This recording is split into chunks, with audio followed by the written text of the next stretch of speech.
Calcutta night Riders को 5 गेंद में 5 छक्के मारकर मैच जिताने वाले रिंकू सिंह जब पहली बार फ्लाइट के बिजनेस क्लास में बैठते हैं तब उनको लगता है कि सपना पूरा होने वाला है। रिंकू सिंह कहते हैं, अंग्रेजी में हाथ थोड़ा कम है, इसीलिए आप मेरे साथ रहिएगा। और उनके साथी खिलाड़ी जितेश शर्मा कहते हैं, हां हम बिल्कुल तुम्हारे साथ रहेंगे। अलीगढ़ का एक लड़का जिसके पिता ठेला पर घुमा घुमा कर गैस बांटते थे, उस लड़के ने बिजनेस क्लास फ्लाइट में जब पहली बार कदम रखा होगा तो सोचिए उस आदमी के जहन में और उस आदमी के मन में क्या चल रहा होगा।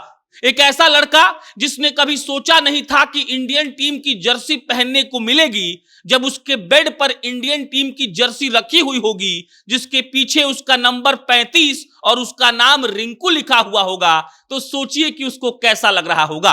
और रिंकू सिंह जो अलीगढ़ से निकलकर फिलहाल डबलिन में है, डबलिन में फिलहाल ठंड है और इंटरव्यू के दौरान रिंकू कहते हैं, हल्का सा ठंडा लग रहा था, प्रैक्टिस सेशन अच्छा था और कल का मैच भारत जीत गया, ये तो आपको मालूम पड़ गया होगा।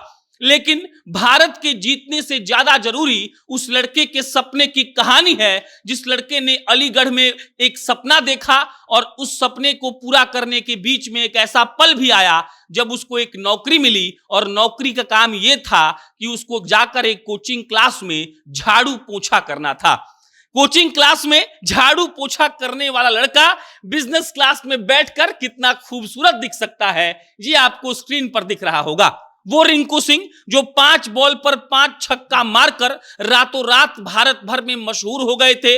वो रिंकू सिंह जो कहते हैं कि अंग्रेजी के तंग होने का दिक्कत है, परफॉर्मेंस का प्रेशर नहीं है। आप सोचिए, पहली बार इंटरनेशनल मैच खेलने जा रहा है एक आदमी और कह रहा है हमको इंटरव्यू अंग्रेजी में देना पड़ेगा, इसका प्रेशर है हम पर, हमको परफॉर्मेंस का कोई प्रेशर नहीं है। और इससे समझ आता है कि रिंकू सिंह ने अपने क्रिकेट पर कितना काम किया होगा।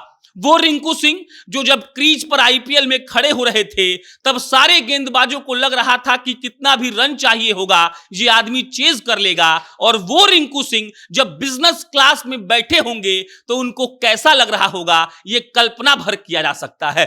रिंकू सिंह कहते हैं, जितेश शर्मा से मां को मैंने फोन करके बताया कि मेरा सिलेक्शन आयरलैंड टूर के लिए हो गया है। वो कहते हैं मां का सपना था कि हम इंडिया के लिए खेलें, क्योंकि आखिरकार इतनी मेहनत सब लोग इसीलिए करते हैं ताकि इंडिया खेलने का उनको मौका मिल जाए। और वो ये भी कहते हैं कि जब हमने अपनी टी शर्ट देखी जिसके ऊपर 35 लिखा हुआ था, मेरा नाम रिंकू लिखा हुआ था, तब हम इमोशनल हो गए। बीसीसीआई ने खुद वो वीडियो ट्वीट किया है, 3 मिनट 43 सेकंड का वीडियो है। जितेश शर्मा जो आयरलैंड टूर पर रिंकू सिंह के साथ गए हैं, वो उनका एक तरीके से इंटरव्यू ले रहे हैं और रिंकू सिंह फ्लाइट में बैठकर कहते हैं, पहली बार बिजनेस क्लास में बैठे हैं तो थोड़ा अजीब लग रहा है। जितेश शर्मा भी पहली बार बिजनेस क्लास में बैठे थे, लेकिन रिंकू सिंह की चर्चा इसीलिए हो रही है क्योंकि रिंकू सिंह वहां से उठकर आए हैं जहां से उठकर आने की हिम्मत शायद ही कोई कर पाता है। रिंकू सिंह की कहानी आप जानते हैं, एक लड़का जो जब क्रिकेट खेलने जाता था तो घर वाले कहते थे कि घर की माली हालत ठीक नहीं है, नौकरी कर लो।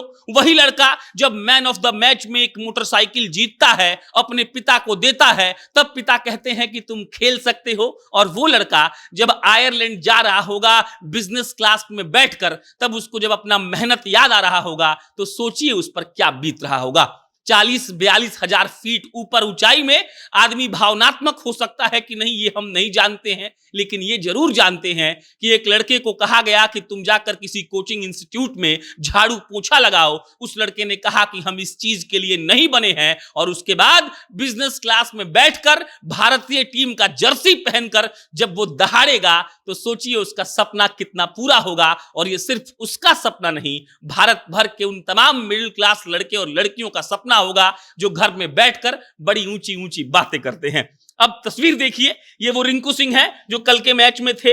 कल के मैच की स्थिति ये थी कि डीएलएस मेथड के हिसाब से भारत 2 रनों से वो मैच जीत गया, लेकिन इससे ज्यादा चर्चा हो रही है रिंकू सिंह के उस बयान की जिसमें रिंकू ने कहा कि पहली बार बिजनेस क्लास में बैठकर अच्छा लग रहा है। उन्होंने कहा, हम नोएडा के पार्क में अपने दोस्तों के साथ प्रैक्टिस कर रहे थे, तभी मालूम पड़ा कि आयरलैंड टूर के लिए मेरा सिलेक्शन हो गया है। हमने अपनी मां को फोन करके बताया, मां खुशी से झूम उठी और हम लोग इतना मेहनत जिसके लिए करते हैं, जिसके लिए खेलना चाहते हैं, अगर वहां से बुलावा आता है तो अच्छा तो लगता ही है।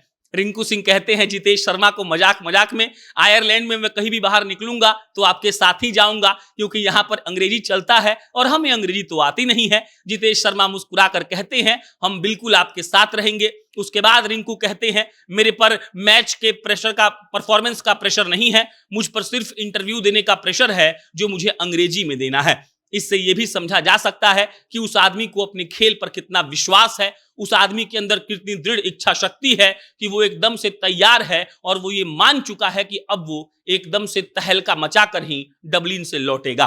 बाकी रिंकू सिंह जैसे सरीखे लड़कों को बधाई दीजिए जिन्होंने सब कुछ छोड़कर सपना देखा, उस सपने को सच करने के लिए दिन रात मेहनत की और ये बताया कि अगर आप करना चाहें तो कुछ भी हासिल हो सकता है, चाहे वो बिजनेस क्लास में बैठना हो, चाहे भारतीय टीम की जर्सी को पहनना हो या फिर अपने डेब्यू मैच में अपने भारत को जीतते हुए देखना हो। धन्यवाद।